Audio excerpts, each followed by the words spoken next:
23. Whātaoto whā, whaiuku sifuru o le tolu. Proverbs 4, verse 23.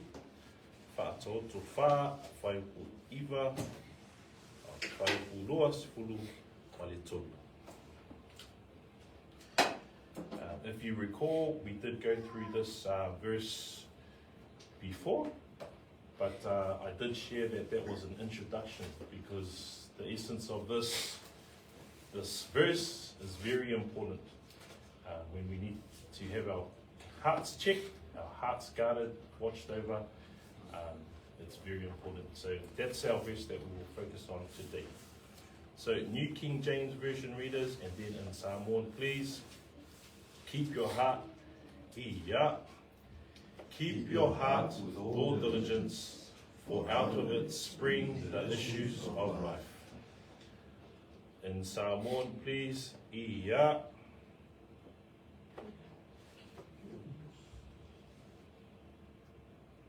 sili o na leo wina o lo loto I le leo wina o mea uma. Awa e tupu mai ai le amio. Let us pray. Dear Heavenly Father, we just pray today, Lord, for the unraveling of your word, our study of your word today, Lord. We just want you to help us to guard our hearts, Lord, to watch over our hearts, Lord, for it is in there that spring out the issues of life, Lord. And we want to have the peace of God that surpasses all understanding, Lord. And so we pray that you create in us a new heart, a heart that longs after you. In Jesus' name we pray. Amen.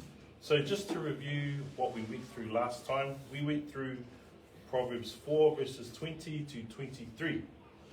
And we were reminded again of our Father's pleading to his Son to give attention, to stay focused on his words of wisdom. The wisest man to have lived, Solomon, imparting words that give life and health to one's life. We ended with verse 23 around guarding the heart, and today we put a bit more focus on this verse, because if we want to see real growth in our Christian walk, if we want to see real growth in our sanctification, then we need to know that the real heart of the matter is the matter of the heart. Keep your heart with all diligence, for out of it spring the issues of life. Another version says, watch over your heart with all diligence, for from it flow the springs of life.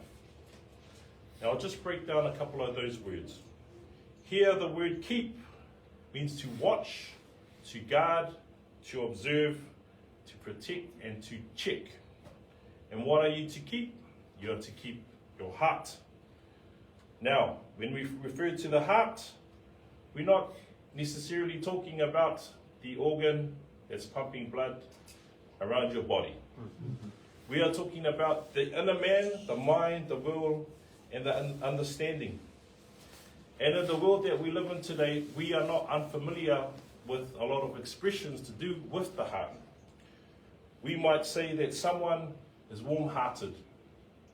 It has nothing to do with the temperature. What it means is that someone is affectionate, they're kind, and they're compassionate. When we say a light-hearted joke, or someone is heavy-hearted, that's got nothing to do with weight. It's got to do with a light-hearted person, a careful, joyful, cheerful spirit. Someone who is heavy-hearted is someone who is sad, sorrowful, and burdened. And I don't want to be heavy-bodied, but the connection to our physical heart is that this organ in here is very important. This heart in your physical body needs to be protected. And it is protected by your ribs, by muscle, fat, and your flesh. It's a very important organ in your body. We can live without our hands, we can live without feet, without limbs. But if you don't have a heart, you don't have a brain, then life is over. That is the importance, and that's the connection to the physical heart. And that out in a man, out in a being, it needs to be protected, needs to be guarded. The word diligence. Now, from the Hebrew text, this is in regard to watching like a prison guard, on his post, watching and observing. And when a guard is watching a prison, he needs to make sure that what's inside doesn't escape. But in regards to this, we're watching our hearts. Diligence means to show care or conscientiousness. Another word used in another version is to show vigilance. And vigilance is keeping careful watch for dangers and difficulties. Spring the issues of life. What this means is what comes out. What is the source of life? And what we have here is that it is the heart. Keep your heart with all diligence, for out of it spring the issues of life. So, why guard our hearts? Because our hearts can harbor sin. And while we can hide it from man, we cannot hide it from God. Please turn to Psalm 139. Psalm 139, and we will read verses 1 to 4. Salamo selau tolu sifulu maleiva paiupu mua mua ilefa. Psalm 139, verses 1 to 4. Salamo selau tolu sifulu maleiva paiupu mua mua ilefa. So we will start with our New King James Version readers, Psalm 139, starting with, O Lord, you have searched. Iya. O Lord, you have searched me and known me. You know my sitting down and my rising up. You understand my thought far off. You comprehend my path and my lying down, and are acquainted with all my ways. For there is not a word on my tongue, but behold, O Lord, you know it altogether. Salamo silau tolu sepulu maleiva, paiupu mua mua, ilefa, ia.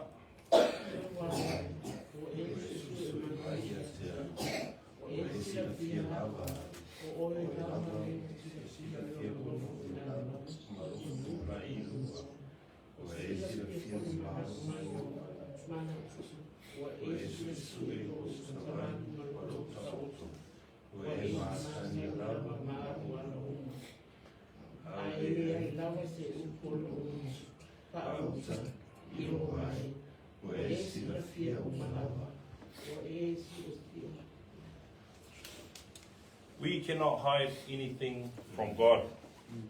These verses point to his omniscience, and that he knows everything there is to know about everything, including what's going on in your heart. O Lord, you have searched me and known me.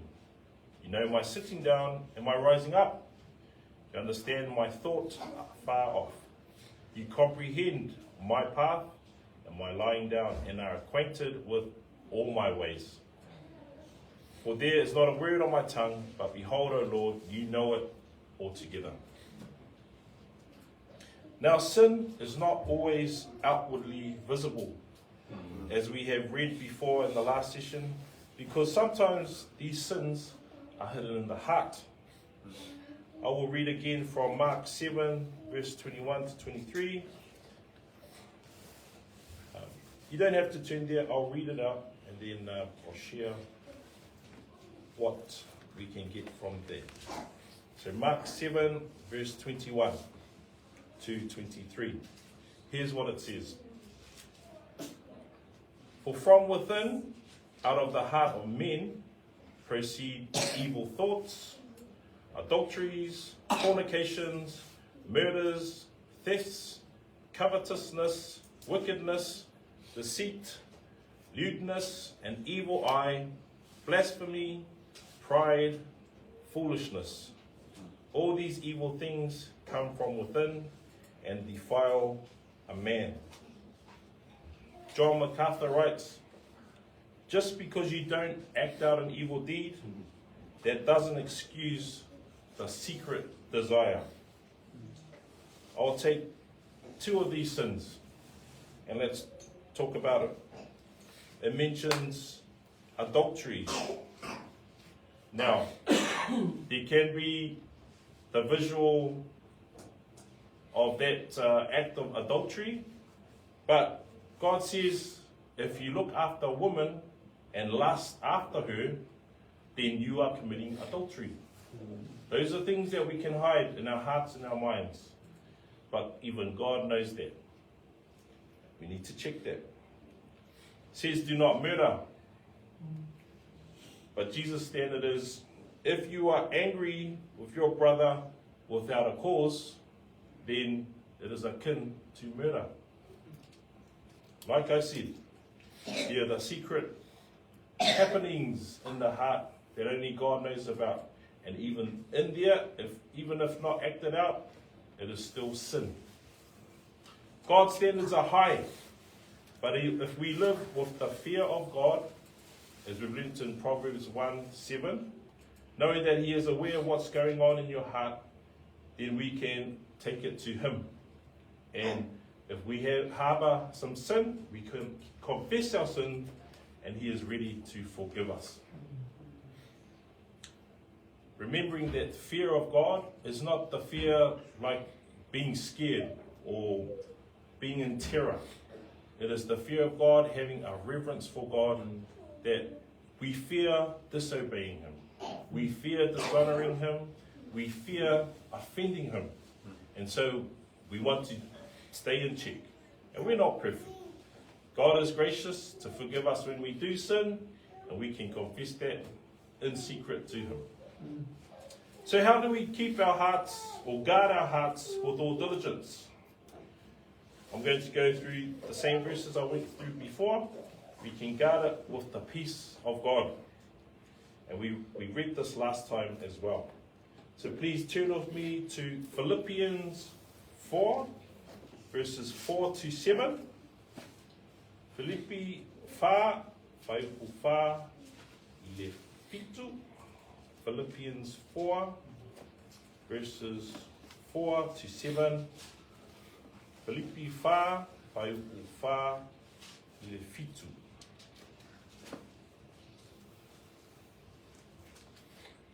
So starting with rejoice in the Lord. Our New King James Version readers, please. Rejoice in the Lord always. Iya. Rejoice in the Lord always. Again, I will say rejoice. Let your gentleness be known to all men. For the Lord is at hand. Be anxious for nothing, but in everything by prayer and supplication, with thanksgiving, let your requests be made known to God. And the peace of God, which surpasses all understanding, will guard your hearts and minds through Christ Jesus. In Samoan, please. Filipi 4, 5 5 fitu, iya.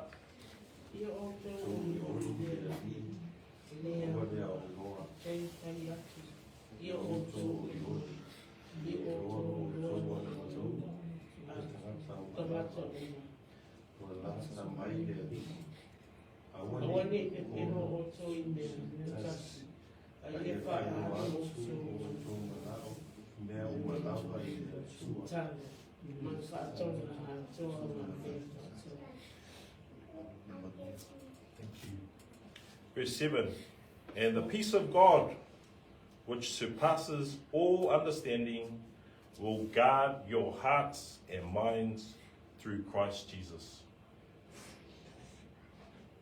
We need to deal with our sins of the heart. We can't have peace with God, peace of God, if we are harboring sin. And in the verses that precede verse 7, it says we need to rejoice in the Lord always. Okay? We need to be fair and gentle. Verse 5. We need to not worry. In verse 6, but pray with thanksgiving. So, together, in dealing with sins of the heart, we need to rejoice in the Lord always, be fair and gentle, not worry, but pray with thanksgiving, so that we can have the peace of God, or from God, that surpasses all understanding. Family, watch, guard your hearts with all diligence, with all vigilance, for out of it spring the issues of life. Let's commit this as a way of life, and let's stand and sing a song of worship unto the Lord.